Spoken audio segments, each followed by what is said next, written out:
আমাদের প্রত্যেকের কাছেই কিন্তু ঘর বাড়ি পরিষ্কার করে রাখাটা অনেকটা কঠিন কাজ এবং অনেকটা সময় সাপেক্ষ কাজও কিন্তু। আর এই ঘরকে পরিষ্কার রাখার জন্য আমাদের দেখবে কাজ করতে করতে সারাটা দিন কিন্তু চলে যায়। কিন্তু যদি আমরা বাড়িকে পরিষ্কার রাখার কিছু সহজ টিপস ব্যবহার করি আর তার সাথে কিছু আমাদের অভ্যাস পরিবর্তন করি, তাহলে কিন্তু আমরা খুব কম সময়ের মধ্যে ঘর বাড়ি পরিষ্কার রাখতে পারবো।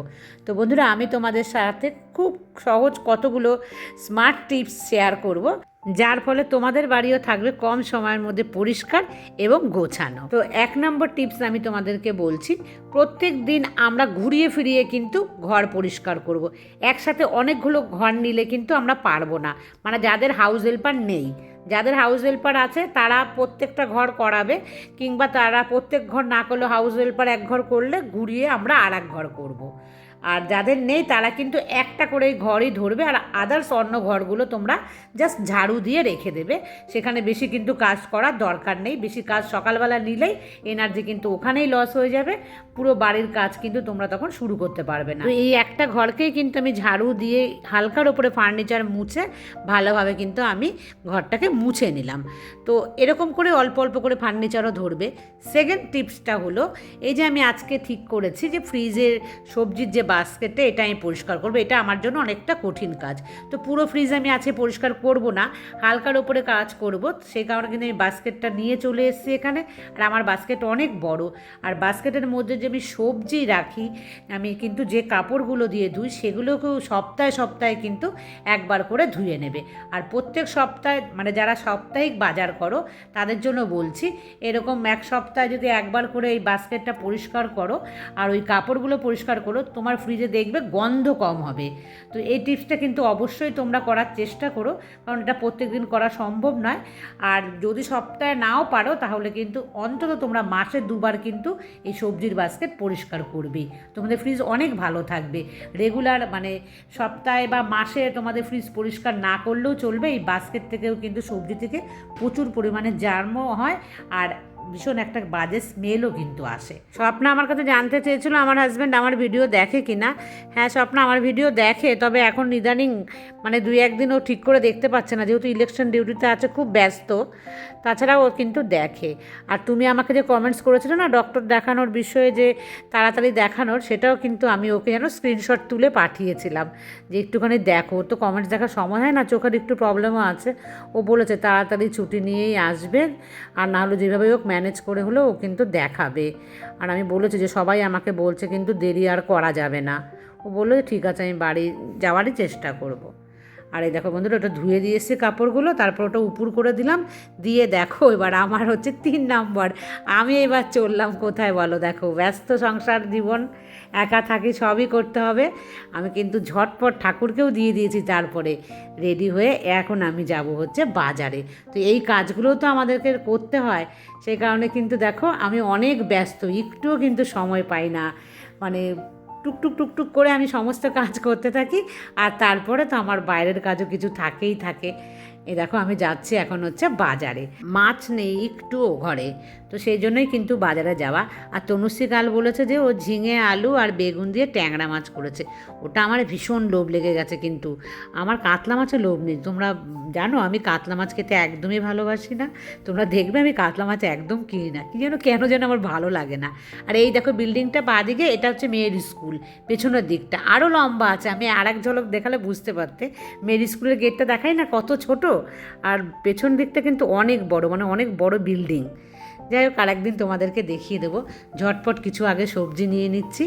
পুরো বাজারটাই আমি কমপ্লিট করে ফেললাম। আর এই দেখো মেয়েদের স্কুলের গেট ব্রাউন আর হোয়াইটের ওপরে, অল্প একটু না দেখতে লাগে, পেছনটা কিন্তু অনেক বড়। যাই হোক বন্ধুরা ঝটপট নিয়ে যাই, কারণ আজকে কিন্তু হেনাকে বলেছিলাম, হেনা আজকে সকাল সকাল এসেছিলো জানো তো কাজে। ও যাওয়ার পরেই কিন্তু আমি এসছি বাজার করতে। আমি বললাম যে না আজকে একটু তাড়াতাড়ি যাই, কারণ হচ্ছে ও যাওয়ার পর বাজারে গেলে না আমার প্রায় যেন সমস্ত গুছিয়ে উঠতে উঠতে কিন্তু প্রায় 10:30-11টার মতো বেজে যায়, তখন আর ইচ্ছে করে না অত বেলাতে আমার কিছু করতে। তারপর 4 নম্বর টিপস তোমাদের বলছি, যে এই যে আমরা তো সবার বাড়িতেই বেশিরভাগই আসলে কাটিয়েই আনা হয়, কিন্তু আজকে না আমি কাটিয়েও এনেছি, কিন্তু দুটো মাছ আমি কাটাতে পারিনি, কারণ এত ভিড় ছিল, ওখানে দাঁড়ালে আরও আধ ঘন্টা আমাকে দাঁড়িয়ে থাকতে হতো। তাই এই কাজটাও আমাদেরকে কিন্তু করতেই হয়, তাই ঝটপট করে নেওয়ার চেষ্টা করবে। আর বাইরে যদি তোমাদের সুবিধা থাকে সব থেকে ভালো বাইরে করে নেবে। বাথরুমে করলে কি হয় বলো তো, বাথরুমটা না প্রচুর খাটতে হয়, মানে খাটনি বেড়ে যায়। ভালো করে সার্ফ বা সাবান দিয়ে সেটাকে কিন্তু ধুয়ে মুছে নিতে হয়, না নাহলে ঘরের ভেতরে ভীষণই গন্ধ বেরোয়। তাই চেষ্টা করবে সবসময় মাছ আসলে যাদের সুবিধে আছে তারা কিন্তু বাইরেই করার। আমি কিন্তু কখনও মাছ ঘরের ভেতরে কাটি না। বর্ষাকাল লাগলে পরেও এর উপরে আমার শেড আছে, আমি তখন কিন্তু ওই শেডের নিচটাতেই বসে বসে বেশিরভাগ দিনে কিন্তু করি।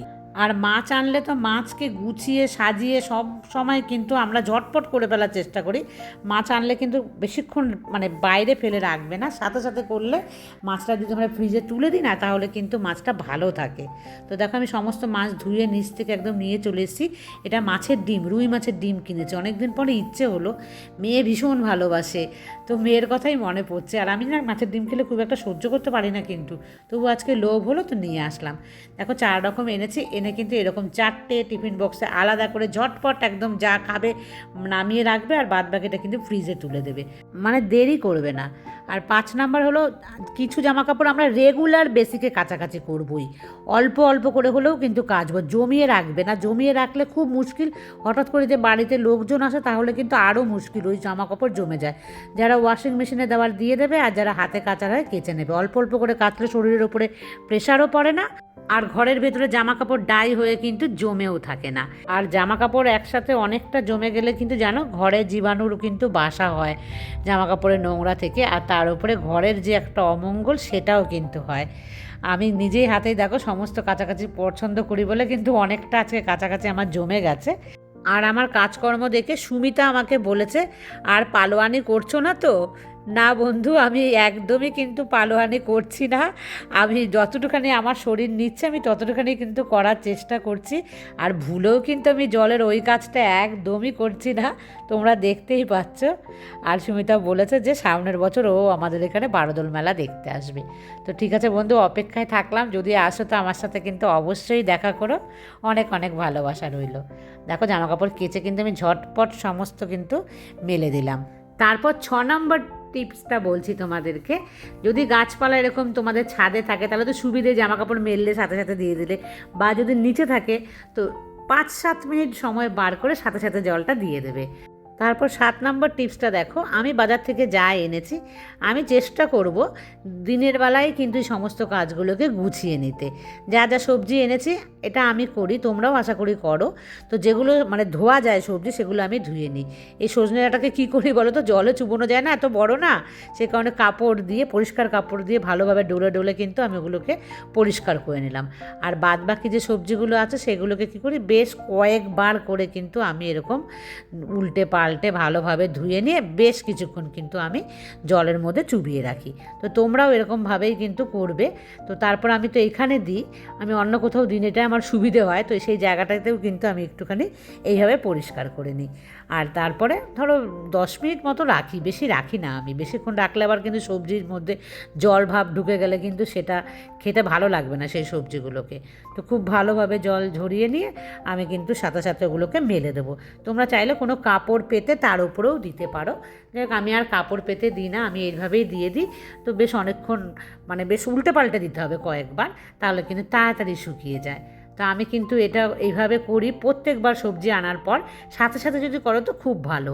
আর দুটো কিন্তু আমি আম এনেছি, আম ডাল খাবো বলে, কারণ চৈতালি আমাকে বলেছে। আর বন্ধুরা তারপরে দেখো 8 নম্বর, আমি কিন্তু এবার একটু রেস্ট নেব, কারণ সকাল থেকে বলে ঘোড়ায় যে দম লাগানো, সেই দম নিয়ে নিয়েছি। তো এবার আমি যা আজকে রান্না হবে আমি এসির ভেতরে বসে, এবার একটু শরীরটা ঠান্ডাও হয়ে যাবে আর আমার কাজটাও হয়ে যাবে, বসে সময়টা আমি নষ্ট করব না। তো আমি যা যা রান্না হবে, আমি শাক রান্না করব, তো আজকে আমি সেটাই বসে বসে করছি এখানটাতে। তো তোমরাও একটু রেস্ট নিয়ে নেবে, সারাক্ষণ কাজ করলে তো আবার হবে না, একটু রেস্ট নিয়ে শরীরটাকে ঠান্ডাও করতে হবে, নাহলে কিন্তু শরীর আবার খারাপ হয়ে যাবে। আর মৌসুমি আমাকে বলেছে খুব ভালো লাগলো, কি সুন্দর তোমার ঘর। তো মৌসুমি, তোমাকে আমার অনেক ভালোবাসা। আর মৌসুমি আমাকে কিন্তু খুব সুন্দর সুন্দর কমেন্টস করে, মানে এর আগেও আমাকে ও খুব সুন্দর সুন্দর কমেন্টস করেছে। আমি ঘড়ির ব্যাটারি লাগিয়েছিলাম সেই সময় কিন্তু আমাকে বলেছে যে খুব ভয় লাগছে। হ্যাঁ বন্ধু, আমি নিজেই করি, আসলে হেনারও না আমার ভয় লাগে যদি ও পড়ে যায়, সেই জন্য আমি নিজে নিজেই করি আর কি। আর ইলেকট্রিকের লোক এসছে, মানে মিটারের যে নিতে ইলেকট্রিক বিল যা বলে সেই রিডিংটা নিতে, তো নিল, আমাকে দিয়ে গেল। তো আমি সেটা আবার নিয়ে বাদ বাকি সবজিগুলো এখন আমি কাটতে বসলাম। শরীরের আবার একটু গরম লেগে গেল, দৌড়ে আমি গেছি, বেল বাজায়নি জানো তো। এই লোকটা আসলে না কখনো বেল বাজায় না, আমি বলেছি শোনেই না, কথার উত্তরও দেয় না। ইনি কী করে, গেটটাকে এমন জোরে ঠকঠক করে আওয়াজ করবে না, মনে হচ্ছে না গেটটাকেও ভেঙে দিচ্ছে, মনে থাকে না। আমি বললাম কে এরকম করছে, দৌড়ে গেলাম, গিয়ে দেখছি উনি। যাই হোক, আমি আবার হাঁপিয়ে গেলাম। তো বন্ধুরা দেখো, আমি চটপট কিছু রান্না করে নিলাম, মানে যা রান্না হবে সেটা তো আমরা করেই নেব। তারপরে কিন্তু রান্নার পর আমরা কিন্তু চেষ্টা করব যে 9 নম্বর এটা, সাথে সাথে কিন্তু যা বাসন আছে যদি তোমরা নিজে করো তো করে ফেলার চেষ্টা করবে, আর যদি হাউস হেল্পার থাকে তো তোমরা কিন্তু এরকম একটা টাব কিনে নেবে। তো দেখো, এই টাবটা আমার অনেক বছর আগে, তোমাদেরকে বলি, এটা কিন্তু আমার ভাড়া বাড়ির টাব, মানে আমি যখন এই ভাড়া বাড়িতে ছিলাম তখন আমি ওটাকে ব্যবহার করতাম। তো সেই টাবটা মানে এমনি ব্যবহার করি না, জামা কাপড় কাচি না, ওইভাবে রেখে দিই। রান্নার কিছুক্ষণ পর, মানে একটু ঠান্ডা হবে ওভেনটা, তারপর খুব বেশি নোংরা না হলে এরকম একটা লিকুইড তোমরা বানিয়ে নেবে, আমি তোমাদের সাথে এর আগে অনেকবার শেয়ার করেছি। তো সেই লিকুইডটা দিয়ে হালকাভাবে মুছে নিলেই কিন্তু উঠে যাবে। আর তার সাথে সাথে 10 নম্বর আমি বলছি যে লিকুইডটা দিয়ে হালকার ওপরে যে দেখো মিক্সার গ্রাইন্ডারটা, এটাকে একটু মুছে নেবে, খুব বেশি ডিপ ক্লিন করার দরকার নেই। তারপরে এর সাথে সাথেও কিন্তু তোমরা চাইলে মশলার যে কৌটোকাটি আছে সেগুলোকেও কিন্তু এই লিকুইডটা দিয়ে মুছে নেবে। 2-1 মিনিট করে সময় তোমরা দেবে, দেখবে হয়ে যাবে। সাথে সাথে ডিপ ক্লিন করার দরকার নেই, তাহলে কিন্তু অনেক দিন পর তোমরা, মানে অনেক দিন পর পর যদি ডিপ ক্লিন করো তাহলে অসুবিধা হবে না কিছু। এইভাবে কিন্তু আমি প্রত্যেক দিন করি, তো তোমরা এইভাবে করো, দেখবে খুব বেশি পরিশ্রম একদমই হবে না, সমস্ত জিনিস প্রত্যেক দিন নাড়াবার প্রয়োজন নেই। আর এই লিকুইডটা দিলে পোকামাকড় কিন্তু কম আসবে। তো তোমরা এটা কিন্তু মানে বানিও অবশ্যই, তোমরা যারা ব্যবহার করো তারা তো জানোই এইটা কত ভালো। আর আমি তো হাউস হেল্পারকে দিয়েছি বলে আমার কিন্তু বাসন নেই, মানে আমি রেখে দিয়েছি। তো যে অল্প কয়েকটা আছে এগুলো তো ধরো আমি আবার যদি চাটা করি, দুধ জাল দিই, তার জন্য কিন্তু আমি সাথে সাথে পরিষ্কার করে রাখবো। আর এই যে সিঙ্কটাকে কিন্তু তোমরা সব সময় চেষ্টা করবে হালকা গরম জল দিতেও পারো, এর মধ্যে লেবু দিতে পারো, ভিনেগার দিয়ে পরিষ্কার করতে পারো যদি বেশি নোংরা থাকে তো। আর এই যে কলটার মধ্যেও কিন্তু এই লিকুইডটা দিয়ে আমি পরিষ্কার করি, সে কারণে আমার এই কলটা কিন্তু অনেক দিন পর্যন্ত, দেখো কবে এটা আমি কিনেছি, আমার কিন্তু এখনও বেশ ভালো চকচক করে। তো যতদূর সম্ভব ওই লিকুইডটা দিয়ে তোমাদের করা, তোমরা করবে।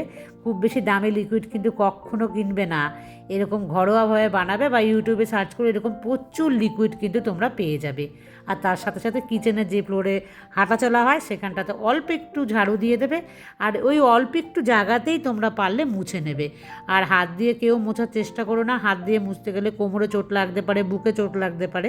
একটা এরকম মপ কিনে নিও, বা এর থেকেও সস্তায় আরও মপ পাওয়া যায়। দেখবে রান্নাঘরটাকে একটু পরিষ্কার করে রেখে দিলাম। তারপর 11 নম্বর টিপস হলো, যে সবজিগুলো কাটা হয়েছিল তখন তো সময় পাইনি, তো রান্নাঘর পরিষ্কার করার পর সাথে সাথে দেখো আমরা চেষ্টা করবো যে এই বালতিটার মধ্যে আমরা ফেলি সেটা নিয়ে গিয়ে বাইরে ফেলার হলে বাইরে ফেলে দেবো। আর যদি আমাদের অপেক্ষা করতে হয় পরের দিনে যে সুইপার আসবে নিয়ে যাবে, তাহলে তো সেটাকে বন্ধ করে রেখে দেবো এমন কোনো একটা জায়গাতে। আর আমার যেহেতু ফেলার জায়গা আছে, তো আমি সাথে সাথে কিন্তু নিয়ে চলে আসি। আর এখন ঘড়ির কাঁটাতে কিন্তু 12টা বেজে গেছে, তো 12টার জল চলে এসছে। আর এই সময় দেখো রোদ এসছে এখানটাতে, মানে এখন খুব রোদ আছে, রোদটা উঠছে পড়ছে এরকমই হচ্ছিল। কিন্তু যখনই আমি ক্যামেরা অন করে তোমাদের সামনে আসলাম, সেই দেখো রোদের একদম মানে জ্বালিয়ে দিচ্ছে। তো আমি একটা ওড়না মাথায় দিয়ে তারপরে এখানটায় আসলাম যে ধুয়ে নিই, আর খুব সুবিধে হয়। 12টার জলে আসি আমি বেশিরভাগ সময় নোংরাটা ফেলতে, সবসময় তোমাদের সাথে আমি দেখাই না ক্যামেরা অন করে, আমি দৌড়ে আসি আবার দৌড়ে কিন্তু চলে যাই, রোদের জন্য ভীষণ বিরক্ত হই। আর এই যে আমি সকালবেলা দিয়ে রেখেছিলাম, তো সেটাকেই কিন্তু এখন আমি দেখো মুছে নিয়ে যাব ওপরে, শুকিয়ে গেছে। তো তবুও যদি হালকা কিছু থাকে তো আমি একটু মুছে নিলাম। দিয়ে এই দেখো বন্ধুরা, দুটো কাপড় ধুয়ে দিয়েছিলাম, তো একটা আমি এরকম নিচে পেতে দিলাম, তার উপরে কিন্তু সবজিগুলো রাখবে। সবচাইতে বেশি কিন্তু ভালো থাকে সবজি, আমি এইভাবে দেখতে পেলাম। আমি আগে পলিথিনে ভরে রাখতাম, তাতেও কিন্তু খুব একটা বেশি ভালো থাকতো না, মানে জল জল একটু হয়েই যেত। তো এইভাবে তোমরা রাখবে, একদম খরচায় যাকে বলে, কোনো খরচা নেই। তোমাদের ঘরে সুতির কোনো কাপড় হলেই হলো। দেখো এইভাবে আমি সমস্ত সবজিকে কিন্তু সাজিয়ে নিই। দেখতে কেমন লাগছে, খারাপ লাগছে না? আমি তারপর দেখো বাস্কেটে এইভাবে ঢুকিয়ে দিয়ে এবার আমি কি করি, দেখো আমার বাস্কেটটা অনেক বড়, অনেক কষ্ট করে ঢোকালাম। এই দেখো সমস্ত সবজি সাজিয়ে গুছিয়ে নিয়েছি। এর ওপর দিয়ে কিন্তু এইভাবে ঢেকে দেবে, যাতে কোনো সবজির মধ্যে মানে হাওয়াটা না ঢোকে, মানে কোনো টাচ না হয়। যত দূর ঢাকা যায় তত দূর ঢেকে দেবে, তাহলে সেই সবজিগুলো ভালো থাকবে, বাস্কেটের গায়ে যেন সরাসরি না লেগে থাকে। তো এইভাবে রেখে দেবে, ভীষণ কিন্তু সবজিগুলো ভালো থাকে। 12 নম্বর টিপস বলছি, জাস্ট 2 মিনিট করে প্রত্যেক দিন যদি পারো তো এটা করবে। স্নানের আগে মাত্র 2 মিনিট এই কাঁচটা মুছে নেবে। আয়নাটা প্রত্যেক দিন মুছলে খুব ভালো। হঠাৎ বাথরুমে কেউ আসলে যাতে তোমার বাথরুমটা দেখে, মানে আয়নাতে মুখ দেখলে যেন সেও শান্তি পায়, আর তুমি নিজেও স্নান করার পর যখন তোমার ফ্রেশ মুখটা দেখবে তোমার নিজেরও শান্তি লাগবে। তো এই দুটো কাজ মানে ঝটপট বাথরুমে স্নানের আগে 2 মিনিট সময় দিলেই কিন্তু হয়ে যায়।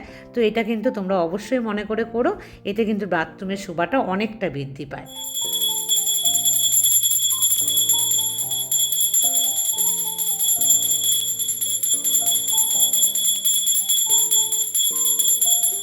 তারপর আমরা অবশ্যই ভগবানের পুজো করব। মানে সকালে একবার আমি দিই বলেই দুপুরে আমি দেরি করি। যারা 3বার দাও না 2বার দাও, তারা কিন্তু 12টার মধ্যেই দুপুরের সেবাটা দেবে। সবশেষে বন্ধুরা, আমরা কিন্তু অবশ্যই যে জামা কাপড়গুলো এনেছি আমার মতন তোমরা কেউ করবে না, ফেলে কিন্তু একদমই রাখবে না, গুছিয়ে একদম সাথে সাথে চেষ্টা করবে রেখে দিতে। জায়গার জিনিসগুলো জায়গায় সুন্দর করে রেখে দিলে তোমার ঘর বাড়িও কিন্তু ভীষণ সুন্দরভাবে অর্গানাইজ থাকবে। আর অনেক জামা কাপড় একসঙ্গে ভাঁজও করতে হবে না, বেশি কাচলে বেশি ভাঁজ করতে হবে, আর বেশি কষ্টও কিন্তু হয়। তো এইভাবে গুছিয়ে নিয়ে সমস্ত জিনিসগুলোকে কিন্তু আমি রেখে দেবো। আর দুপুরে আছে কি রান্না করেছি, ডিম ভাজা করেছিলাম, মাছের ডিম, আর তার সাথে কলমি শাক ভাজা এটা, আর শশা লেবু তো নিয়েছি, আর তোমাদেরকে দেখিয়েছি যে আলু ফুলকপি দিয়ে রুই মাছের ঝোল রান্না করেছি। তো এগুলো আমি খেয়ে নিই এখন, আর ব্লগটাকে বড় করব না। তোমাদের যে 12খানা টিপস আমি দেখালাম, সেই 12টা টিপস কিন্তু তোমরা অবশ্যই ফলো করো। আর দেখবে 12টা যদি অল্প অল্প করে টাচ আপ করে যাও, তাতেই কিন্তু তোমার বাড়ি থাকবে একদম নিট অ্যান্ড ক্লিন, আর তার সাথে ভীষণ অর্গানাইজ। তো টাটা।